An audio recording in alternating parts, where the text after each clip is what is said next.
You're listening to the Life Purpose Advisor Podcast, Episode 12. I often say, you can sit at a dinner party and you bring up God and there's 8 people at the table and everybody views God differently or where they're religious. What feels empowering to me is, divine love, spirit, my angels. I feel like I have this tribe of, I would say people, I guess, spirits that work with me.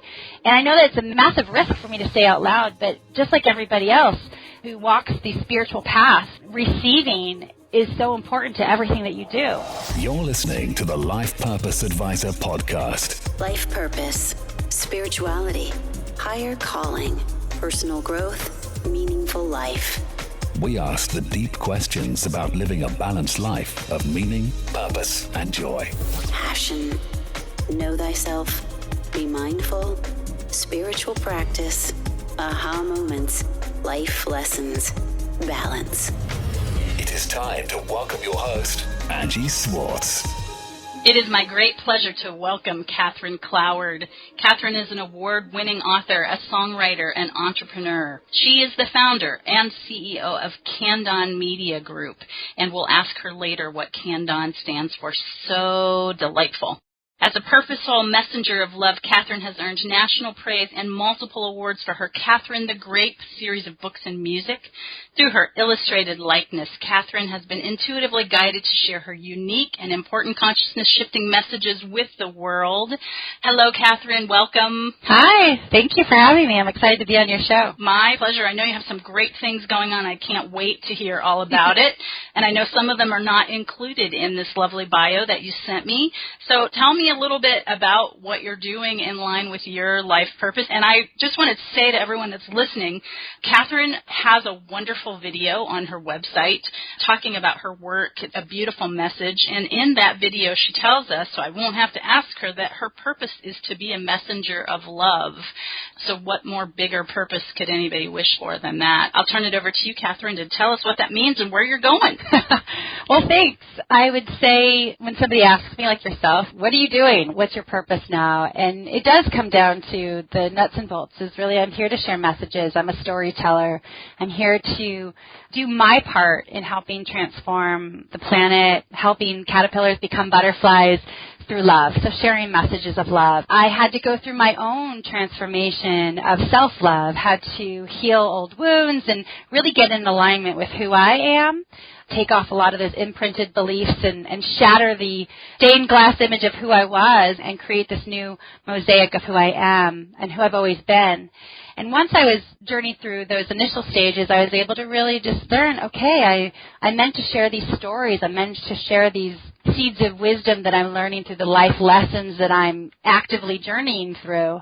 I share that through books and songs and speaking, and I'm quite purposeful about that. And as I've done that over the last 5.5 years, I have created a layered platform through Candon Media to help other people do that as well. So, I share my heart and my light through words, and I help other people do that. That brings me great joy. Tell me about Candon, the name Candon. Candon Unlimited Incorporated is the main company that I have. It's my third company. I'm an entrepreneur. I've always been. But once I got into alignment with myself and I started the Kathryn the Great series, I put everything Kathryn the Great started under Candon Unlimited, and the unlimited being that we are all unlimited.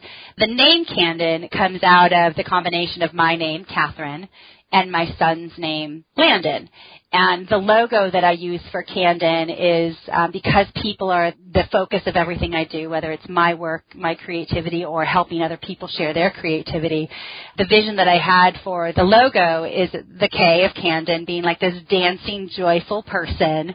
And then with the red heart, which is the crimson heart. I always call my son my crimson heart because he has red hair. He says, Mommy, why do people say my hair is red when my hair is orange? But so Candon is this beautiful blend of my son and I, and illuminating for other people, the opportunity to share their creativity in just this joyful, fun, soul-shining way. So a minute ago you mentioned that you're traveling through a bunch of life lessons, staying on your path. Are those related to your purpose? Can you tell us what are the 3 biggest things that have been pointing you in this direction in your life?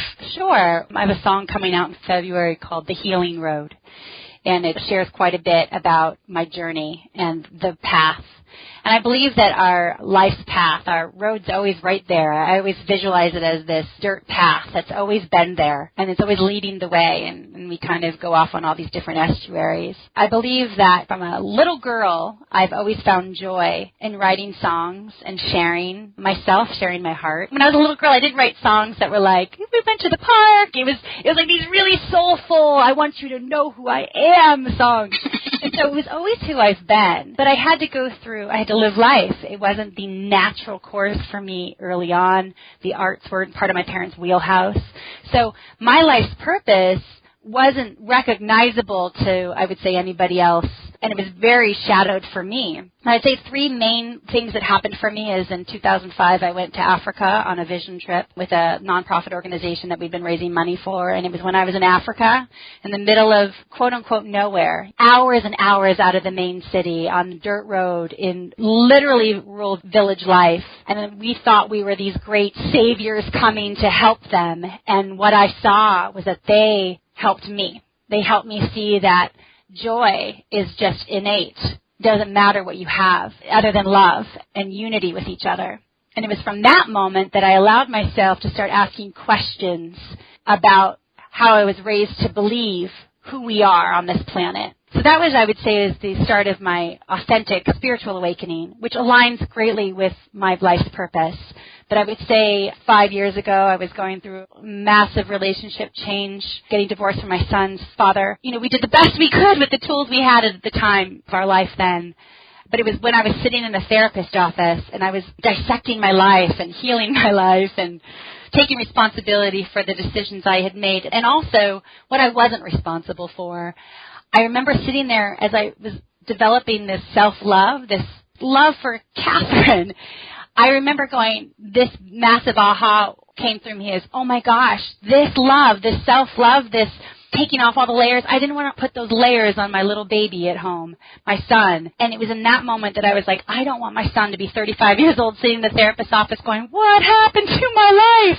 And it was there that I got this massive surge of energy, the surge of purpose that I had to write stories. I had to share these seeds of wisdom with others, and so that I could help someone like my son and all his friends recognize who they are, and that the parents and grandparents are reading along, that they stop boxing in their kids into their own expectations and allow their children, their grandchildren, the children that they love, to be who they really are.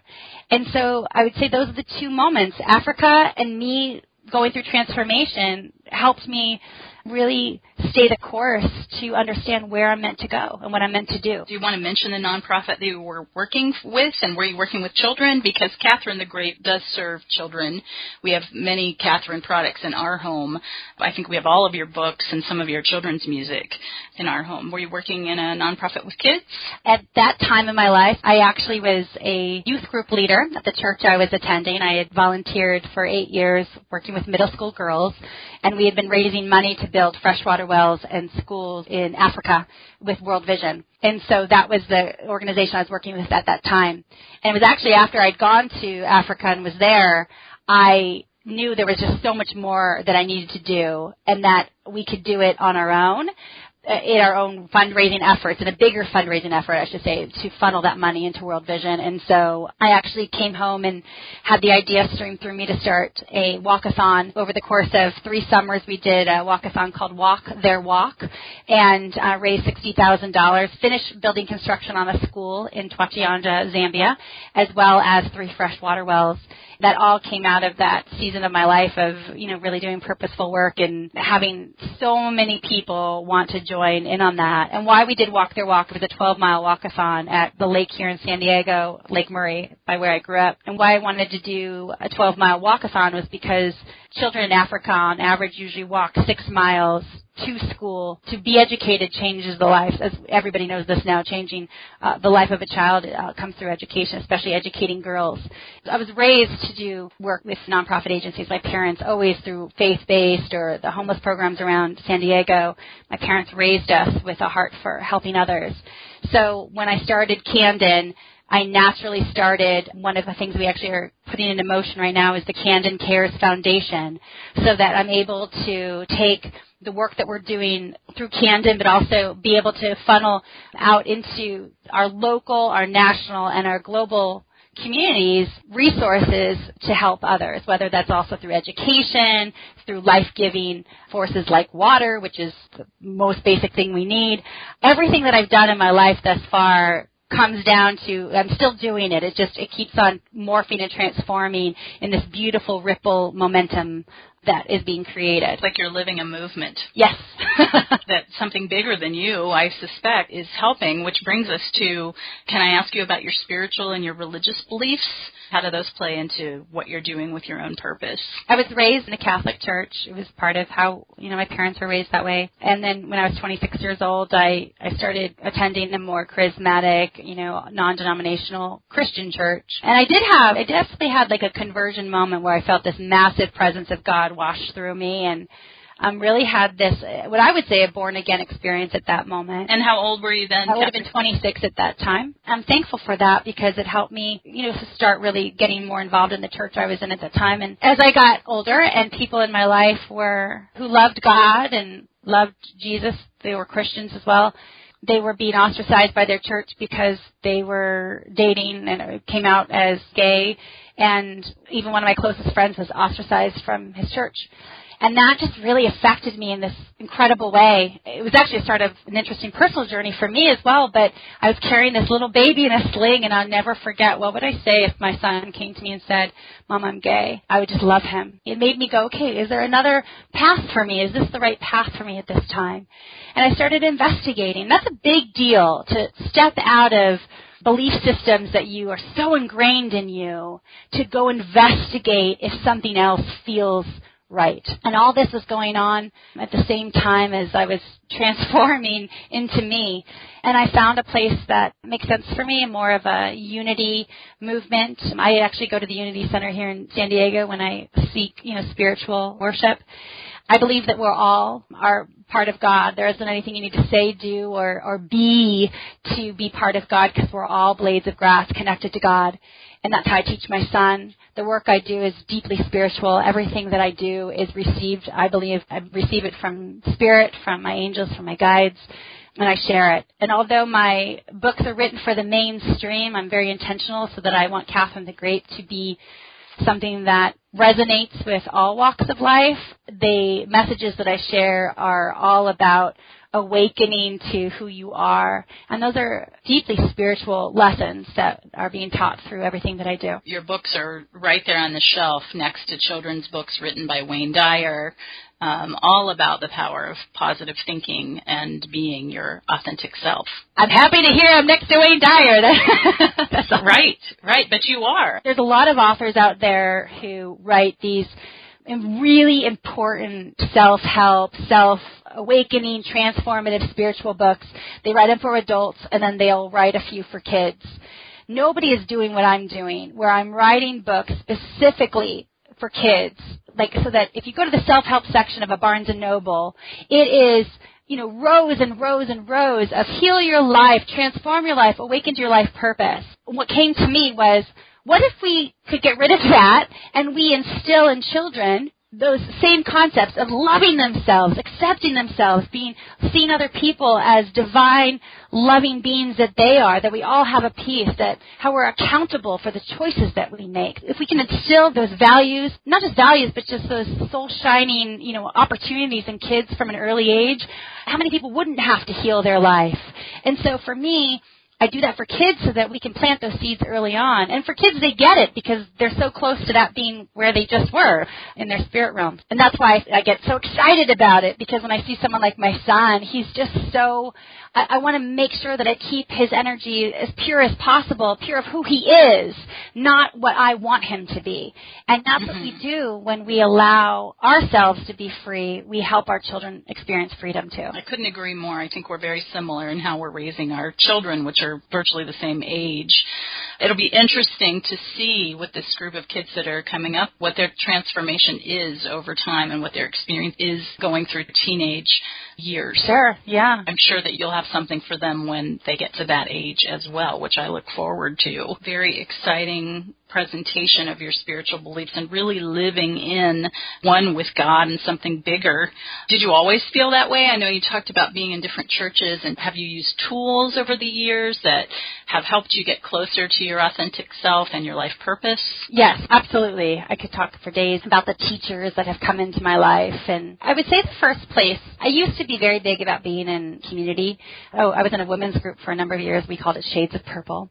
We read books and stuff, but also it was the first place that I felt freedom around other people to ask questions and not arrive, as I said before, at the canned answer of this is what we believe and we believe this. So I used to seek out community. I don't do that as much anymore. I don't need that as much anymore. I actually recognize more the introvert of who I am. I actually fill myself up most in a lone space. But being able to process, having third-party conduits help me, whether it's spiritual teachers, spiritual counselors, doing energy work like Reiki and, working with intuitives is very big for me.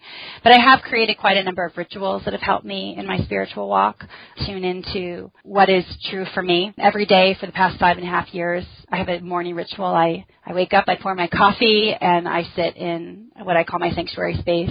No matter where I've lived, I've always created a sanctuary space. Even when I'm on vacation, I do this ritual. I journal, I meditate where I receive, and I pray where I ask. And I do this every single day, whether it's usually a good 20, 30 minutes of my morning. Sometimes it's less, depending on what's happening in my life, but it's the most important thing I do every day. And that ritual has helped me find more harmony in my life. And no matter what storm I'm weathering, that ritual has helped me. And it's very important to daily practice. And over the years, there's been a few days where I haven't done it, and I can feel the difference in my energy. I also believe a spiritual practice for me is actually walking. I walk quite a bit. I believe that getting outside and being in nature is huge. I actually have the most important, quote-unquote strategy meetings with myself when I'm walking. I receive information. I receive inspiration all the time. And I think another thing that I do is I spend a lot of time alone. I mean, I know I'm busy. I'm a mom. You're a mom. People often go like, how do you get such alone time? But I schedule it for myself. Just like any other meeting, I make sure that I create space for myself to be quiet.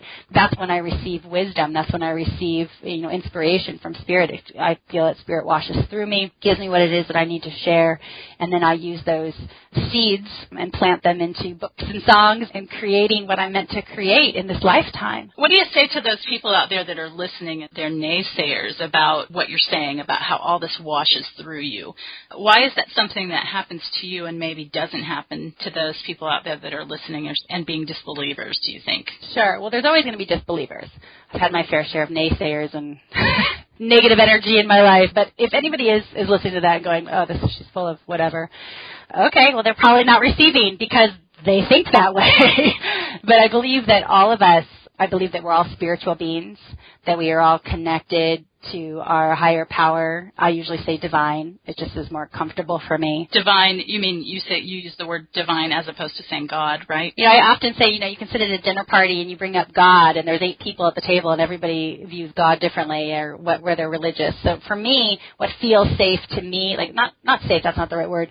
What feels empowering to me is, divine love, Spirit, my angels. I feel like I have this tribe of, I would say people, I guess, spirits that work with me.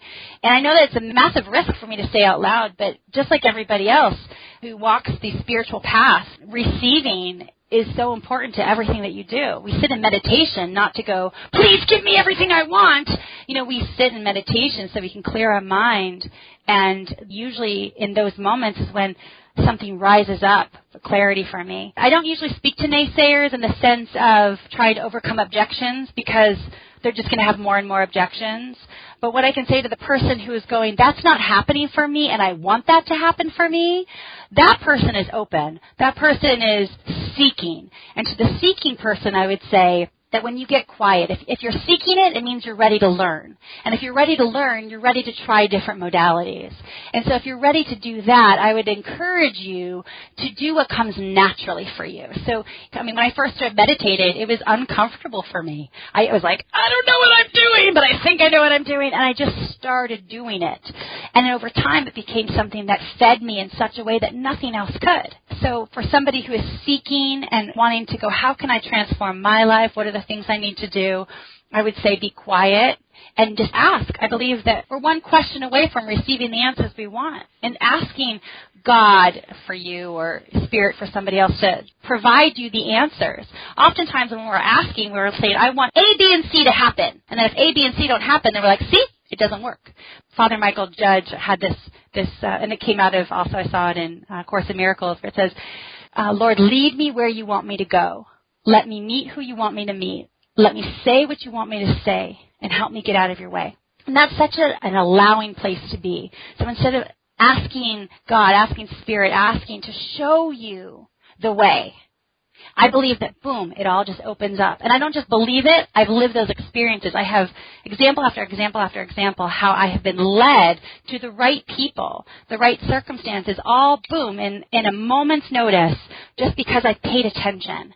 So for me, nurturing that energy is the most important thing I do in my professional and personal life, being aware of and discerning of intentions of others who are around me, being aware of my own intentions, and seeking out resources from people who are living life the way I want to live.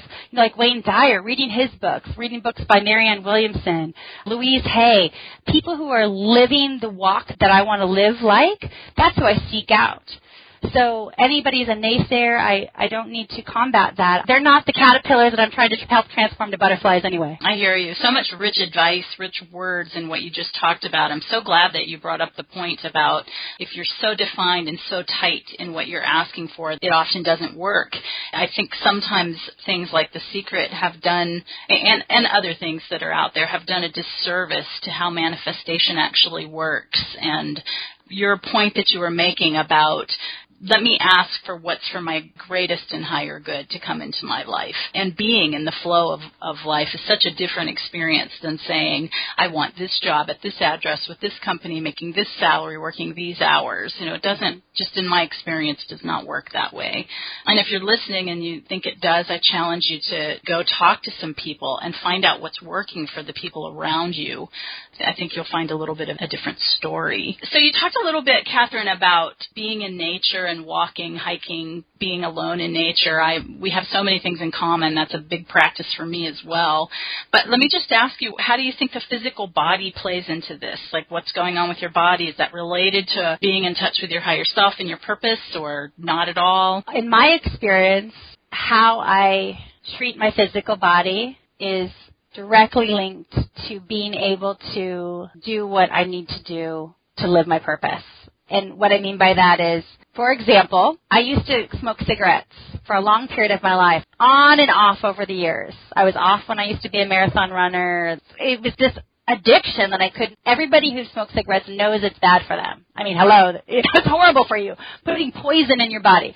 But you're addicted to it, and you do it. And I remember as I started along my spiritual path and really doing this work that I'm doing over the course of the last 5.5 years, really getting out of the mode of chasing the dollar and being corporate Kathryn into purposeful Kathryn, I remember there was this moment where I was in Sedona, which is my place, and I had quite a number of eye-opening aha moments on that trip, but I won't go there. One of the eye-opening experiences was for me is that I remember I'd quit smoking, and I was around a few people that I just kind of was like, if you're around people who are doing the things that you're trying not to do, it takes everything in you. You can be as strong and resilient as possible, but it's hard to be around people if you're trying to get away from that life and you're like, but I'm just still staying in this life, but I'm just going to do this other thing. Anyways, the point of it is I imagined myself holding myself as a baby and caring for myself and loving myself as this little child in my arms. Would I put a cigarette up to this baby and say, smoke this? And it was this visual that came to me that I was like, to love myself the way that I loved my son as a baby, to love myself as the inner child of who I am, I need to make sure that I am loving my body the same way. And it was that visual that, boom, I stopped smoking. And over time, and I used to love to sit and drink wine and, would drink quite casually and socially. And over time, I can't do that anymore. And that was a real hard thing over the past few years when I was socializing with people and we'd go out and have a fun time. It affected me almost exponentially worse because as I was walking the spiritual life, I couldn't put these mind-altering things into my body. That's just me. This isn't everybody, but this is what I was experiencing. So for me, I had to learn to honor my body so that I could be well and have my energy be pure to receive what I want to receive. Now, don't get me wrong. Every once in a while, I sit around with my friends and I have a glass of wine, but I'm certainly not going out and partying the way I would have in my younger years and my other years before I was doing what I need to do, because I love waking up in the morning and going, okay, what am I creating today? What am I doing today? And I can't do that if my mind and my energy is clouded with substances that are blocking that natural ability to receive pure energy. Does that make sense? Absolutely. I can almost echo everything that you said, except for the smoking. Like, my experience has been, I was never a smoker, but I feel the same way about alcohol, and I've experienced and been around others and talked with others who experience the same things with foods. Once you become more conscious, your body doesn't like the same things, and it's not happy with, maybe gluten or soy or things that have been a natural part of your life for a long time. And I totally agree with, I don't want to be up too late at night because I need to get some rest, because I want to get up and see what the next day brings. And when you feel that way about your life, some of the other things aren't necessary anymore. And I can agree about the food thing. I'm a vegan. One of my friends, Jenny, who helps me with the books. She's an amazing intuitive.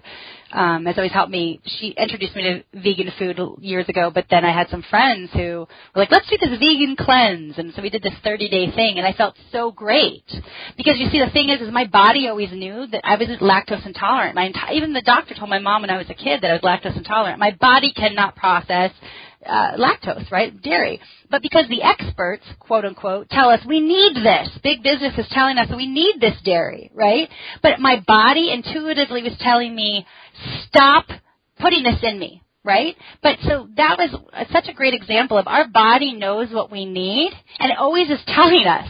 Why do people get sick after they binge drink or they go out partying? Because their body's like, hello, this hurts.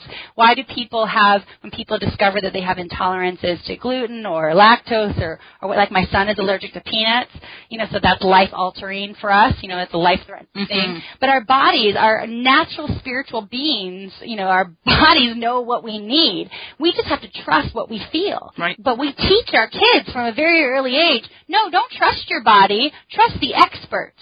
This is a big platform for me right now, is teaching kids about trusting themselves. And how can we help our kids trust themselves if we're not paying attention to what our body is telling us, what our intuition is telling us? It's one of the greatest tools that we can teach ourselves and our children is learning to trust what you know, trust what you feel, instead of having to look for everybody else, the court of public opinion and the quote-unquote experts to tell us, trust what you know. That is a huge piece in living your purpose and getting in alignment, because if we're going out and going, well, what do you think? What do you think? What do you think? What matters is, what do I feel? What is true for me? We are so lucky, Kathryn, to have you out there doing what you're doing, talking to our kids, spreading these such valuable lessons. Before you mentioned corporate Kathryn versus conscious Kathryn, I'm interested to know if I can ask you about money. Are you making more money or less money now that you're aligned with your higher self? And does it matter? And are your values different? Such a great question. I can't tell you, Angie, how many people when I'm out doing, my Kath and the Grape stuff over the years, when I've had some random person go, I've always wanted to write a children's book, but is it worth it? And I'll say, well, what do you mean by, I know what they're asking. They're asking, is it worth it? I know what they're asking, but I'll say, well, what do you mean? Well, are you making any money? And I've always been this way about money. And I say, you know what? This is worth it for me. I have kids coming up to me saying, Kathryn, you made me feel special today. When parents email me and say, your books are helping me reinforce lessons that I'm teaching my kids, that is worth it for me. I know I'm changing lives. That is what's worth it for me. Corporate Kathryn, I was in sales. I was in sales and marketing. It was natural for me. I just kind of got in alignment of that. One of my brothers was in sales. So and in sales, you either make it or break it. And I was really good at sales. I spent first 6 years of my career working on 100% commission for other companies. I made six figures when I was 26. I bought my first house when I was 27. I made huge money. I started my first company 10 years ago, grew it to do $16 million in sales, huge money. And I'll tell you what, nothing makes me feel the way that I feel now. And one thing we always taught in sales was that you always have to take a step back to take a step forward. And what I mean by that is if you're a commission-driven salesperson and you're going to go work for another company, you're often going to leave. If you're good, you're leaving commissions on the table. Like if you are leaving to go to another company, you have to walk away from commissions and you take a step backwards to build a new business. To be completely frank, yeah, I've had some more leaner years in my professional career. And you know what? I wouldn't trade them in for anything, because right now, no amount of money that I ever made makes me feel this way. Because the thing is, if that was enough to fill me up, I wouldn't be here. I wouldn't have had to have my entire life crumble around me the way it needed to in order to be doing what I'm doing now. Because the material, the external, that doesn't matter to me. Even like one of my friends always says, whenever I go out to do an event, I can never find an outfit to wear because I'm not into clothes. Like, I'm not into clothes at all. But she's like, Kathryn, you need to think ahead about what you're going to wear. And I was like, I don't know. But those things don't matter to me. I've never owned a designer bag, no matter how much money I was making. Some people, when they ask, is it worth it to you? Is it worth it to you? Is it worth it to you to get up in the morning and go, oh, my God, I'm so excited about my day? But, yes, have the last few years been leaner? For sure. Have they been more expensive? Absolutely. But also, the years of me making huge money helped me afford this. I've created abundant opportunities for other people because of the fruitful years I had before, and I'm doing that, and I'm able to do that now. And now I'm really reaping the soulful seeds that I've planted, the fruit of the seeds that I've planted, as well as the monetary. But it's taken time. So a lot of people don't get onto their life's path because they feel like, oh, I have to have this material security that I've had. And they go through their life and they go, I wish I would have. Or they look back and go, man, I wish I would have done that. But they weren't willing to take the risk. And I'm telling you, there have been many choice point moments on my path. I have my old bosses call me and say, Kathryn, do you want to come back and work? And there is a moment where I was like, gosh, that would be so easy, right? It would be so easy to do that. I know that. But I'll tell you, there's nothing that makes me surge forward more than going, I know that I can go and work for somebody else at any given time. I could put this all beside me and go work for somebody else. That I have to do this. Like Artemis, the goddess Artemis, like that she had this purposeful surge to protect and do her work. And that's the way I feel. I have this surge of purpose in me. And it's not even just that. It's that I have this creativity that's coming through me all the time, whether it's through Catherine the Grape, or creating new divisions of the company, or writing songs. You know, it's just, I love what I'm doing right now. And the way that I feel about myself and the joy, I would never trade that in to go back and do what I was doing to make the money that I thought I needed. But now I have everything I want. Does that make sense? Yes, it makes perfect sense. And you have more on the way. I want to briefly talk about your music because you have some amazing new things that you're bringing to fruition, which we haven't even touched upon. Can you tell us about that a little bit?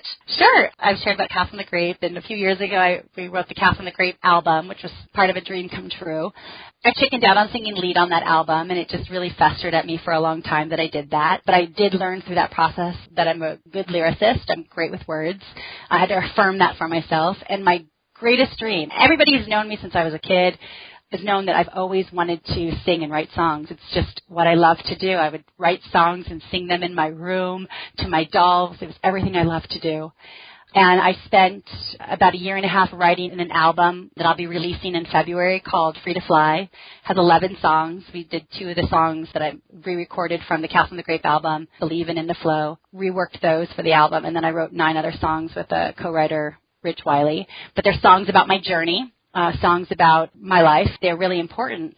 And then this summer, I've gone through some more transformation, and I wrote 11 songs this summer for another album, which is Soft Place to Fall. And those songs are all about, you know, love and loss, truth, and just really personal transformation. So in February this year, I'll be releasing 2 albums, Free to Fly and Soft Place to Fall. They're not kids' albums. I mean, kids can listen to them, but I'm coming out from behind the illustrated Kathryn the Grape, really revealing me through the songs I'm writing and the journey I've been on. And I'm living my dream. Like everything I ever wanted to do as a little girl, everything I've ever done is happening now.